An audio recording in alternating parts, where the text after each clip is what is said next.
ንመግለጺታት ሚኒስትሪ ዜና ኤርትራ ዝተመሳሰለ ተባሂሉ ካብ ከተማ መቐለ ዝወፀ ኣዘራራቢ መግለጺ ክነካፍለኩም ኢና። እቲ ብግዝያዊ ምምሕዳር ትግራይ ዝምራሕ ትካል ዘርግሖ መግለጺ ኣዘራራብን ብቐጥታ ካብ ኣስመራ ከም ዝተጻሕፈ ልክዕ ኮይኑ ቀሪቡ እንታይ እዩ ክንነግረኩም ኢና። ውድብ ዲሞክራሲያዊ ስምረት ትግራይ ስምረት ንውሳነ ሃገራዊ ቦርድ መረፃ ኢትዮጵያ ኣብ 5 ክልላት መረፃ ትግራይ ዝከራኸረ ቀሪብዎ ዝነበረ ክሲም ሰሪዝዎም። ኣብ ብሔራዊ ረብሓ ትግራይ መሰረት ዝገበረ ቃልሲ ኣብ አዲስ አበባ ኮይኑ የካይድ ከም ዘሎ ኣቶ ጌታቸው ረዳ ገሊጾም። ነበር ፕሬዝደንት ጊዜያዊ ምምሕዳር ትግራይ ናይ ሕዚ ኣማኻሪ ቀዳማይ ሚኒስትርን መራሒ ውድብ ስምረትን ኣቶ ጌታቸው ረዳ ዝኽሪ መበል ሓደ ዓመት ምውፃእ ካብ ከተማ መቐለን ዕልዋ ስልጣን መሰረት ብምግባር ዝዘርግሖ እዋናዊ መልእኽቲ እውን ከነካፍለኩም ኢና። ኤምባሲ አሜሪካ ኣብ አዲስ አበባ አጠንቂቆም እቲ መጠንቀቕታ ጥንኩርን ብይቕሬታ ዘይምለስ ከም ዝኾነም ንመላ ኢትዮጵያን አጠንቂቆሎ ሒዝና ኣለና። ወድባት ኢራን ኢላማ ኮይኖም ኣለው። ኢራን ብወታደራዊ ስርሒት አሜሪካን እስራኤልን ኣብ ከቢድ መጥቃዕታት ትርከቡ ኮይኖም ኢራን ድማ ዓጸፈታዊ ምላሽ ኣብ ልዕሊ ሃገራት ወሽመጥ ባሕሪም ተካይዳ ዘላ። እዚ ከምዚ ኢሉ እንከሎ ኢራን ኣዝዩ ጥንኩር ዝተባሃለ መጠንቀቕታ ድማ ንዜጋታት ወሽመጥ ባሕሪ ዓረብ ኣውፅያላ። እቲ መጠንቀቕታ ድማ ብዝርዝር ሒዝና ኣለና። ካብ ትግራይ ሆራይዘን ዝኽብረ ሰላምታና ኣብ ዘለኹም ይምጻሕኩም ሰብስክራይብ ላይክ ሼር እንዳገበርኩም እዋናዊ ዜናታትን ሓደሽቲ ምዕባለታትን ክትከታተሉና ንዕድመኩም ኣብ ዝርዝራቶም ክንሰግሪና።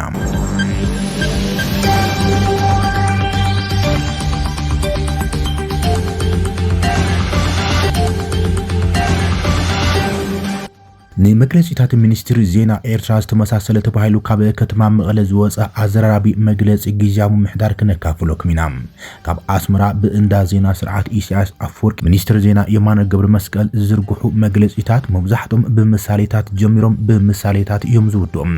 ሕዚ ልክዕቶም ካብ ከተማ ኣስመራ ዝፍነው መግለጺታት ፕሮፓጋንዳ ስርዓት ግደፍ ህወሓት ዝመርሖ ጊዜያዊ ምምሕዳር ብቐጥታ መንግስታዊ መዋቕር ዝኾነ ሰራዊት ትግራይ ዝመርሕ ቢሮ ሰላምን ጸጥታን ኣብ ልዕሊ መፈራረምቱ ስምምዕነት ፕሪቶሪያ ዝኾነ መንግስቲ ፌደራል ተሪርን ነገራት ዘጓህርን ሓደገኛ ምሳሌያዊ መግለጺ ዘርጊሕሎም። እቲ መግለጺ መንግስቲ ፌደራል የካይደሉ ኺሉ ዝሃቦ መግለጺ ምንቅስቃስ ዲዲአር ንዕጡቃት ቲዲኤፍ ነበር መልሲ ንምሃቡ ኮይኖም ዲፕሎማሲያዊ ዘይኮነ እኳ ዳኣስ ተንኳያይ ዝኾነ መግለጺ ተዘርጊሑ ኣዘራራቢ ማሕበራዊ መራኸቢታት ተጋሩ ኮይኑ ዘሎ።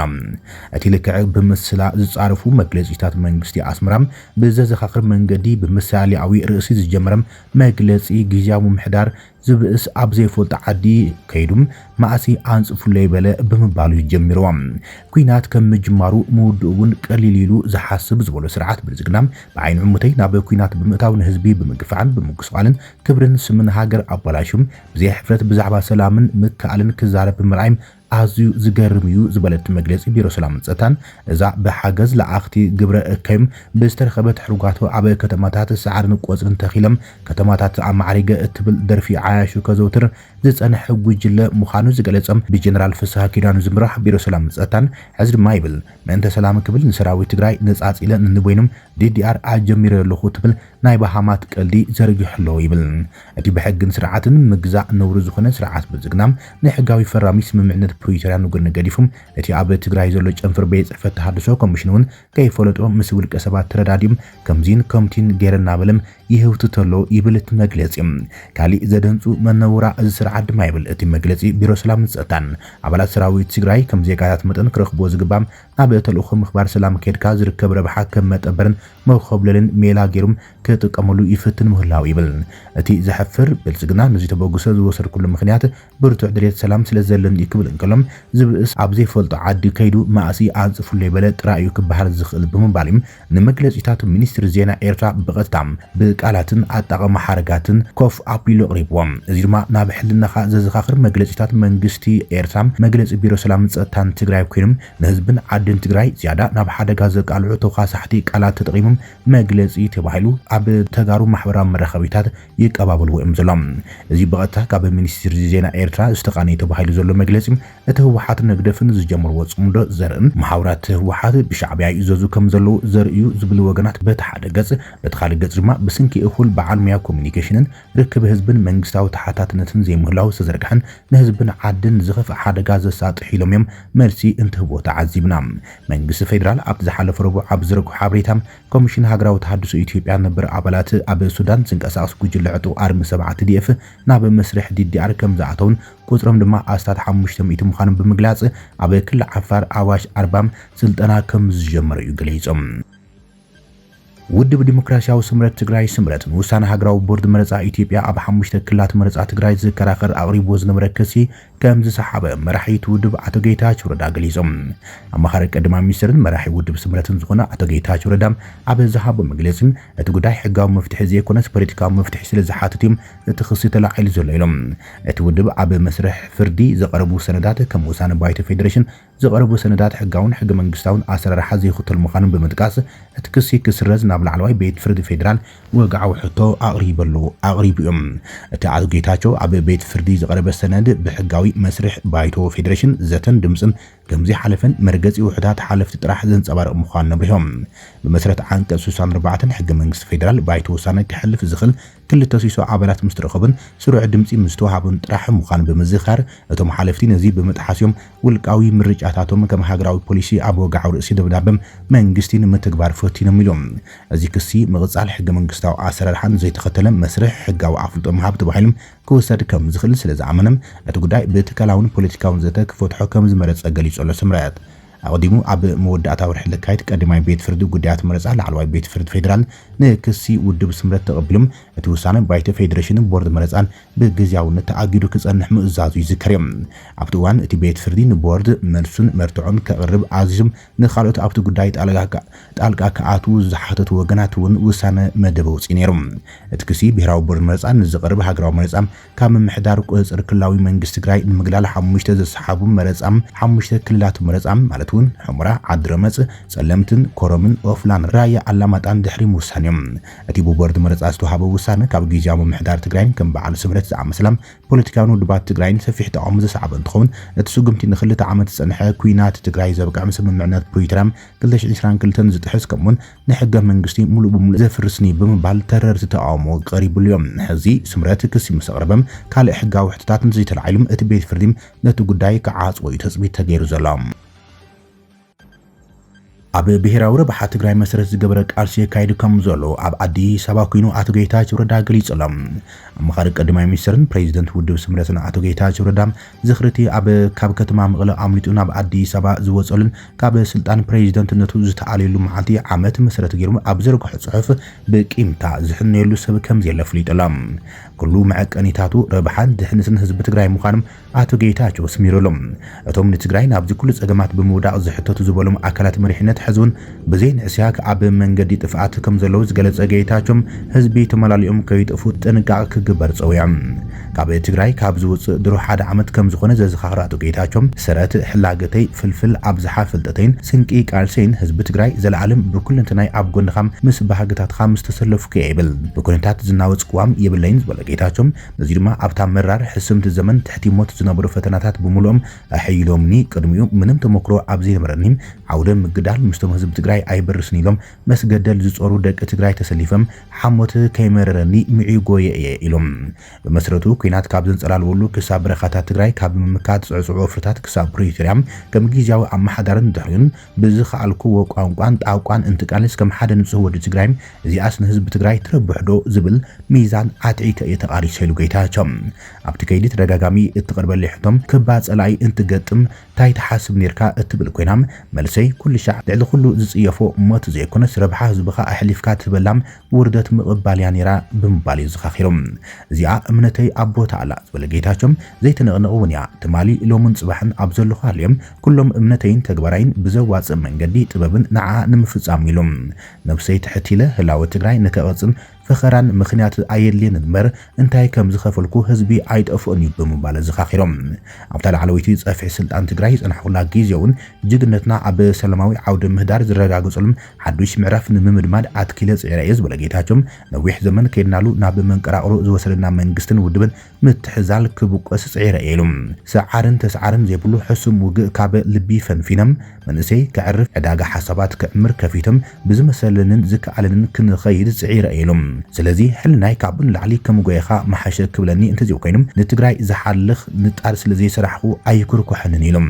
ከም ዝፍለጥ ይብል ጌታቸው ኣብ ከይዲ ካብቶም ብኩሉ መሓውሬን ሕልናይን ክቃለስ ዝምድቡኒ ዝነበሩ ብጾተይ ዘይኮነስ ካብ ማንም ዘይጽበት ጥልመት በዛ መዓልቲ ኣብ ልዕሊ ስርዓትን ልዕለይን ጌጋ ተፈጺሙ ብምባልዩ ነታ መዓልቲ ዘኪርዋ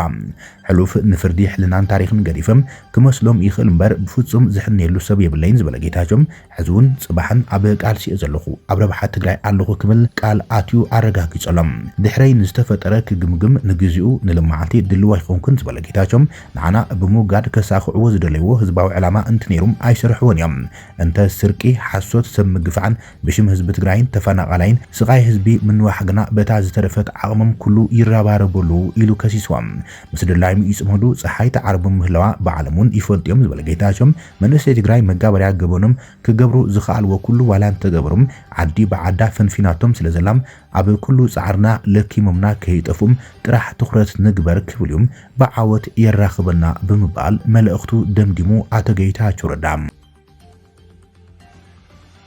ኤምባሲ አሜሪካ ኣብ አዲስ አበባ አጠንቂው እቲ መጠንቀቕታ ጥንኩር ብይቅርታ ዘይመለስን ምዃኑ እቲ ኤምባሲ ንኢትዮጵያውያን ኣፍሊጦሎም አምባሳደር አሜሪካ ኣብ አዲስ አበባ ናብ ሃገሩ ዝገሹ ኢትዮጵያውያን ንሕግታት ቪዛት ሃገር ክኽብሩ ጻውዒት ኣቕሪቦሎም ኤፍል ማሲንጋ ብቪድዮ ኣብ ዝመሓላለፈ መልእኽቲ ናብ አሜሪካ ምስ ኣጥኻ ካብ ዝተፈቐደልካ ናይ ግዜ ገደብ ንላዕሊ ምጽናሕ ዝኽተሉ ሳዕቤናት ምስራዝ ቪዛ ምስጓግ ከምኡን ኣብ መወዳእታ ቪዛ ምንጻግ ከም ዝርከቡ ኣብሪሆም ካብ ዝተፈቐደልካ ግዘን ላዕሊ ንምጽናሕ ዝግበር ምኽንያት የለን ዝበለ እቲ አምባሳደር ከምኡ ምግባር ንኻልኦት ቪዛ ከይረኽቡ ዕንቅፋት ዝፈጥር ምዃኑን እቲ ዲፕሎማስኛ ኣሚተሎም ፕሬዚደንት ትራምፕ ከም ዘነጸሩ ናብ ኣሜሪካ ንክነብሩ ይኹን ብንግዲ ወይ ቱሪዝም ንሓፂር ግዜ ዝገሹ ወጻእተኛት ብፋይናንስ ርእሶም ክኽእለሎም እዚ ጾር ህዝባዊ ኣገልግሎት ከይኮኑ ዝዓለመ ምዃኑን እቲ መልእኽቲ ጠቒሶሎም ኣብ ልዕሊ ኢትዮጵያ ትርከበን ኢሚግራንት ቪዛ ንከም ናይ ጥርናፈ ቤተሰብን ቋሚ ነባርነትን ዝርከቦም ቪዛታት ብምምሕዳር ትራምፕ ዝተወሰነ እገዳ ብስንኪ ዝመፀ ምዃኑን እቲ ኣምባሳደር ኣይሓበን ከምቲ ጸሓፊ ማለት እውን ሚኒስትር ጉዳያት ወጻኢ ኣሜሪካ ማርኮ ሩቢዮ ዝበሎም ቪዛ ሓለፈ እምበር መሰል ኣይኮነን ክብል ኣተሓሳሲቦም ኣምባሳደር ኣሜሪካ ኣብ ፌደራላዊት ሪፐብሊክ ኢትዮጵያ ኮይኑ ምግልጋል ክብሪ ይስምዕን ዝበለ ኣምባሳደር ማሲንጋም ዝምድና ዋሽንግተንን ኣዲስ አበባን ን120 ዓመታት ዝቐጸለም ሰናይ ርክብ ከም ዝኾነ እዩ ገሊጾም ወደባት ኢራን ኢላማ ኮይኖም ኣለው ኢራናውያን ካብ ወደባት እቲ ሃገር ክርሕቁ ሰራዊት ኣሜሪካ ኣጠንቂቖም ሲቪል ኢራናውያን ካብቶም ኣብ ከባቢ መጻቡ ሆርሙዝ ዘለው ወደባት ኢራን ንክርሕቁ ሰራዊት ኣሜሪካ ጠንቂቖም ማእኸላይ እዚ ኣሜሪካ ኣብ ዝወፅኦ መግለጺ ንወተሃደራዊ ኣገልግሎት ዝውዕሉ ወደባት ኢላማ መጥቃዕቲ ከም ዝኾነ ፍሊጦሎም ሲቪል ሰባት ካብ ኩሎም ሓይልታት ባሕሪ ኢራን ዝጥቀምሎም ወደባት ብቁልጡፍ ክርሕቁ ማእኸላይ እዚ የተሓሳስብ ይብል እቲ ሎሚ ዝወፀ መግለጺ ቴህራን ንሲቪላውያን ወደባት ከይተረፈን ወተሃደራዊ መዓላ ትጥቀመሎም ከም ዘላ ዝኸስስ እቲ መግለጺ እዚ ሓደገኛ ተግባር እዚ ንህይወት ንጹሃት ኢራናውያን ንሓደጋ ዘቃልዑ ክብል ገሊጾሎም ኣቀድሞ ቢሉ ኣብ ከባቢ ትመጻቦ 16 ፈንጂ ባሕሪ ዝተኽላ መራኸብ ኢራን ከም ዘዕንወን ሓቢሩ ነይሩ ሰራዊት ኣሜሪካ እዚ ከም ዝልን ከሎ ድማ ኢራን እውን ኣዝዩ ጥንኩር ዝበሃለ መግለጺ ንዜጋታት ወሽመጥ ባሕሪ ዓረብ ኣውፅያላ ኢራን ንዜጋታት ወሽመጥ ባሕሪ ዓረብ ጥንኩር መጠንቀቕታ ኣውፅያ ኣብ ዱባይ ማለት እውን ኤሚሬትስ ዓረብ ባህሬን ወይ ኩዌት ንዝነብሩ ሰባት ዘለዎም ርሕቀት ካብ ኢላማታት ኢራን ዝያዳ ክርሕቁ ኣተሓሳሲባላ ወተሃደራዊ ትእዛዝ ኢራን ኣብ ዘርግሑ መግለጺ ኣብተን ዝተጠቐሰ ሃገራት ዝነብሩ ወገናት ካብ መዋፍሪታት ሰራዊት ኣሜሪካን ሃብቲ ኣሜሪካን ዝኾኑ ቀጽርታት ክርሕቁን ክሳብ 2 ኪሎ ሜትር ክርሕቁ ከም ዘለዎ ይምዒዱ ዘላ እቲ ርሕቀት ትሕቲ 1 ኪሎ ሜትር እንትኾይኖም ኣብ ውሽጢ ራድየስ ፍንጀራ ሚሳይላት ወይ ድሮናት ኢራን ከም ዘለኹም ክትፈልጡ ኣለኩም ብምባል ጠንቂቖሎም ንኩሎም ዕጡቃት ሓይልታት ኢራን ዝቆጻጸር ሓበራዊ ማዕከል ትእዛዝ ካታም አልአንቢያም ኣብ ዘርግሑ መግለጺ ሎሚ ኣብ ሃገራት ወሽመጥ ዓረብ ዝርከባ ኩለን ምስ ኣሜሪካን እስራኤልን ርክብ ዘለዎን ቁጠባዊ ማዕከላትን ባንክታትን ሕጋዊ ወተሃደራዊ ዒላማታት ምዃንን ኣፍሊጦም እቲ ወሃብ ቃል ሰለማውያን ሰባት ካብ ዝኾነ ባንክ ብውሕዶም 1 ኪሎ ሜትር ርሒቆም ክጸንሑ ኣለዎም ኢሉ ኣዚዞም ናይዚ ምኽንያት ድማ ኣሜሪካን እስራኤልን ኣብ ሰሜናዊ ክፋል ቴህራን ኣብ ዝርከብ ምምሕዳራዊ ህንፃ ባንክ ሶፓ ኣብ ሓደ ለይቲም ዘካየድኦ መጥቃዕቲ ነፈርቲ ስዒቦም ባንክ ሶፓ ቀንዲ ፋይናንሳዊ ትካል ሓለዋ ሱራ ኢራን IRGC ኮይኖም ኣሜሪካ ድማ ዕንያታ ኣሜሪካ ባንክ ኩናት ኢራን ወቃዕላ ኢራን ዝሃቦት መንሲ ኣብ ወሽመጥ ዓረብ ዝርከባ ኩለን ባንክታት ሕጅም ኢላማ ሚሳይላትን መጥቃዕታትን ኢራን ኮይነን ኣለዋ ኢሉ ባይቶ ጸጥታ ኣማስዩ ኣብ ዘካየደ ኣኼባ ኩነታት እቲ ዞባ ኢራን ኣብ ልዕሊ ሃገራት ወሽመጥ ዓረብ ትፍጽሞም ዘላም ጅምላዊ ዝበሉ መጥቃዕታት እውን ኮኒን ኣለዎም